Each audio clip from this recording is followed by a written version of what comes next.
we are saying that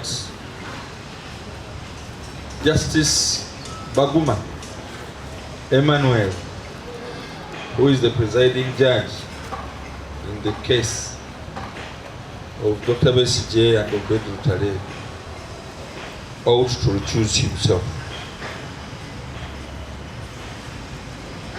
In Uganda, we are witnessing a breaking point. The People's Front for Freedom is conscious about the fact that we are at a defining moment of political transition in our country, and at equally a defining segment of a 25-year protracted intention to take our leader, Dr. Kizza, 6 feet underground. The judicial processes we are currently witnessing in a matter of Dr. Besigye, Elias Lukwago and Bendera is engineered to rally Ugandans against Dr. Besigye, to legitimize a predetermined death sentence, and the conduct of Justice Baguma is testimony to this.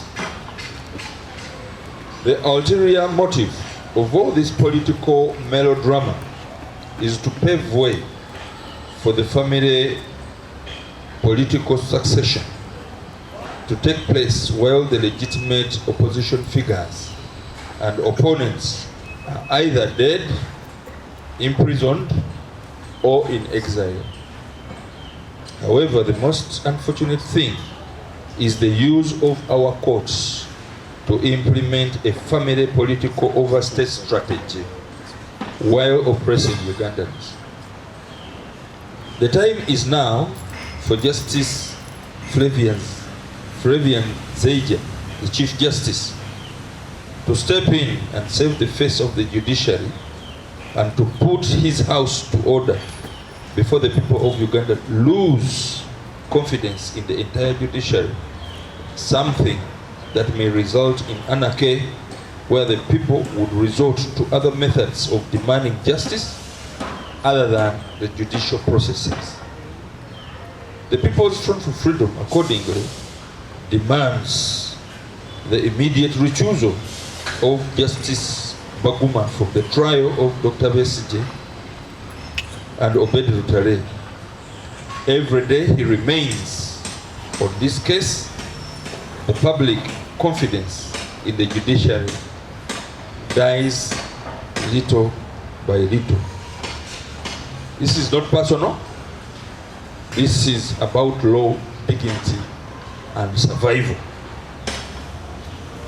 The grounds for our demand for recusal for Justice Baguma are clear and urgent. Number one is about bias and a biased and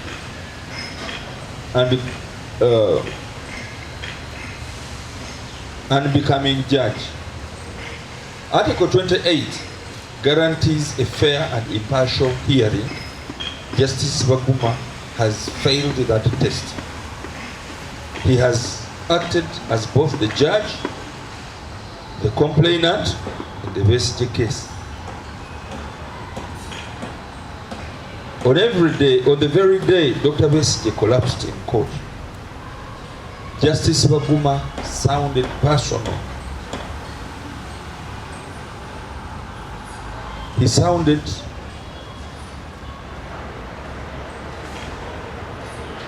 so personal to Dr. Besigye. He shouted at him. You would remember how he has been blasting Senior Counsel Elias Lukwago in open court, ordering him to sit down, the way our teachers used to instruct us while we were in primary schools of the villages where we were brought up from. A courtroom is not a parade ground, and the intimidation has no place on the bench. Secondly, is the repeated denial of bail contrary to the law. Dr. Besigye has been denied bail 4 times, including cases where Article 23(6)(b) made bail mandatory. The relentless denial without cogent reasons erodes the presumption of innocence and amounts to pre-trial punishment. Number 3, abuse of process and violation of the right to counsel. Defense counsel have been intimidated for representing their clients. Worse, Justice Baguma unilaterally appointed court brief lawyers before the accused had even seen the list of the lawyers. That was done without instruction, without consent, and in direct violation of Article 28(3)(d), the right to a lawyer of one's choice. 4, the failure of judicial duty during a medical emergency. Members of the Fourth Estate, you'll recall when Dr. Besigye collapsed in open court under Justice Baguma's watch, proceedings were not halted. In fact, he continued to demand that he be held so that he can be in court. When he collapsed, Justice Baguma was not concerned to ensure that immediate medical attention is availed to a person before him. There were 3 qualified medical doctors, actually specialists, including Dr. Bulimumatiga, who happens to be a sister of Dr. Besigye, Dr. Kamara Nicholas, here with me, specialist physician, and myself, Dr. Lulu. Justice Baguma could not have the remorse to invite us to render the first aid that Dr. Besigye badly needed. Since then, court has made no inquiry in Dr. Besigye's health, yet pushes to proceed with the trial. This breaches the state's duty to protect life and health under Article 22 and 24, and the court's duty to care for persons in its custody. How I wish Justice Baguma had the guts to go to Mulago to see Dr. Besigye while he was on support systems, life support systems. But he was remorseless. Treats Besigye as his own enemy, as if he has personal vendetta against him. How I wish he would go to the locus and see Dr. Besigye wherever he is, in Iruzira, in a cell where he's getting treatment from. It would show that he cares. That even Dr. Besigye is not necessarily his enemy, but rather a person who is on trial before him. It would have done harm to him. But this man shows that Besigye is not only on trial before him, seeking justice, but he tries him as if he's trying his very enemy. Number 5, judicial misconduct. Taken together, these actions violate the code of judicial conduct. A judge must be dignified, impartial, and humane. Shouting at the accused, silencing counsel, and ignoring a medical emergency falls far short, far below that standard.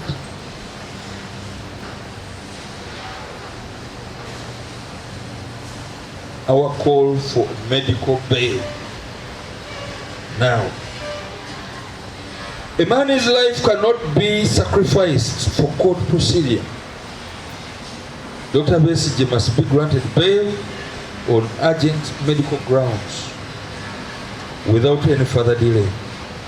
He must be allowed to be evaluated abroad by his own family doctors, and that he can receive adequate medical attention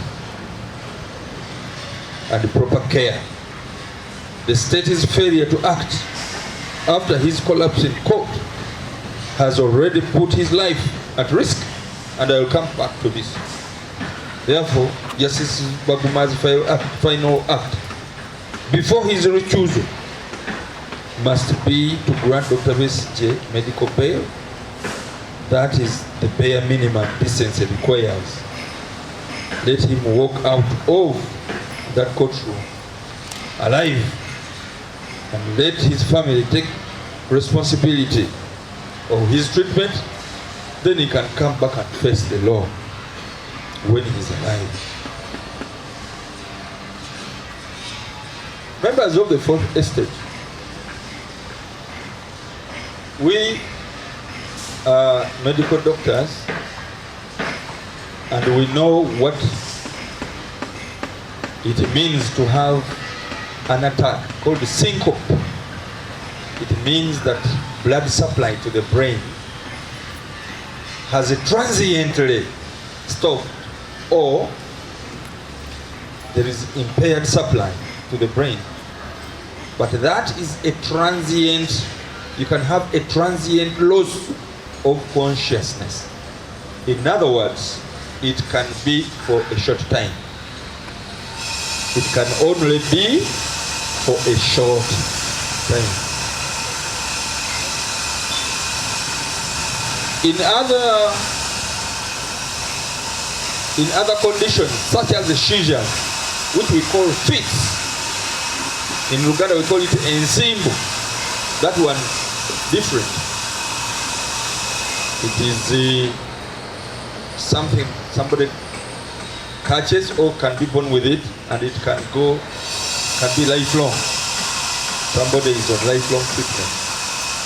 And if at all somebody had fits or ensimbu, that is also something else that can easily be diagnosed. Somebody goes into it, gets a seizure, and goes out of the seizure and comes back to normal. That's also different. It's also different when somebody gets a stroke. Somebody may lose consciousness, and we know what stroke is about. But for somebody to have a syncope, which takes all this long without recovery, is something that we need to interrogate as medical officers. We need to interrogate it. What is this that makes somebody collapse? Not only collapse for a short time, but goes into deep coma. Is ignored for a very long time before any medical attention is brought to him. Taken to Mbuya, from Mbuya to Luzira, then from Luzira to Mulago, a space of 8 hours without the medical attention that is required. We had kept quiet for some time, but this is something that we should interrogate. We want to ask the state, who was taking the decisions between High Court and Mbuya? Who was taking those decisions, those medical decisions from Mbuya to Luzira? And who took that decision that he should come out of Luzira to Mulago National Referral Hospital? And who is that one taking the decision that he should be referred from the National Referral Hospital to a medical facility in Luzira? Who is that super specialist taking this decision? Ugandans should start to interrogate for that accountability. Maybe we should be in position to understand any intervention that was done between his collapse And by the time he was taken to Mulago, 8 hours away, because it was from midday to around 8 p.m. What were those medical interventions that were done between those hours? We need an explanation of how a syncope can result into a prolonged coma. And we have not got those answers as yet. We have the following demand. Chief Justice Flavian Besigye ffe twamuwandikira ebbaluwa era nga twagala atuyite, twasaba atuyite tumunnyonnyole biki bye tulaba n'ekifaananyi Bannauganda kye balina eri kkooti naddala nga byekuusa ku musango guno oguliwo mu Jweteke ku Kizza Besigye n'Obedi Lutale ne Balukwago n'abalala. Naye era tumusiigire ekifaananyi eky'abantu bwe balaba kkooti wakati mu balamuzi abeefaananyirizaako ng'omulamuzi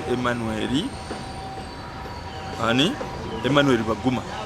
N'olwekyo nga twagala okumwoleka, nga twagala kwogera ku bino ebiri mu musango nnyini, naye nga twagala okumwoleka engeri abalamuzi nga Emmanuel Baguma bwe beeyisa, era asobole okumuyita, asobole okumuwa enkola ey'abalamuzi abalala gye bateekwa okukolamu, kisobozese okusevinga ekifaananyi eky'ekitongole ekiramuzi kireme kufaafagana nga bwe kifaafaganya ensangi zino.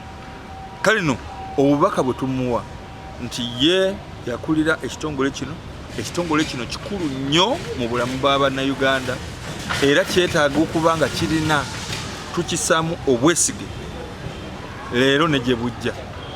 Bw'abeera nga tavuddeeyo, abantu bajja kukireka bulekwe, bajja kivamu bulekwe, bakiyiseemu amaaso, batandike n'okutwalira amateeka mu ngalo.